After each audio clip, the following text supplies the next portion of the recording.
Esta fin de semana Pontevedra brindará con algunhas das mellores propostas da cervexa artesá.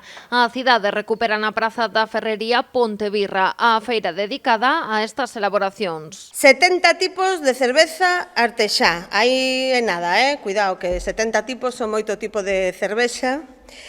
Mayoritariamente vai haber stands de produtores galegos, tamén da cidade, de Pontevedra, como en Asa, pero tamén hai de outros puntos de España, non solamente de Galicia. Haberá produtores de Pontevedra, Sanxenxo, Cangas, Vigo, A Coruña ou Lugo, pero tamén chegarán dende Madrid e Toledo. Iso sí, haberá 4 menos que na primeira edición, apostando por un formato un pouco máis pequeno que facilite o cumprimento das normas anti-Covid. A entrada e saída diferenciadas, vai haber un aforo limitado, temos control de rexistro de clientes á entrada, gel a entrada e na saída, temos 2 persoas todo o tempo desinfectando as mesas. Unha cousa mala que ten é que tivemos que quitar os concertos, porque se metemos concertos, pois xa había lío. Xa había líos, había aglomeracións, eso é o único que hemos quitado. A cervexa será obviamente a estrela da cita, pero non a única proposta. Haberá food trucks, xogos para nenos e 2 charlas, unha sobre o cultivo de lúpulo e outra sobre a elaboración de cervexa artesá.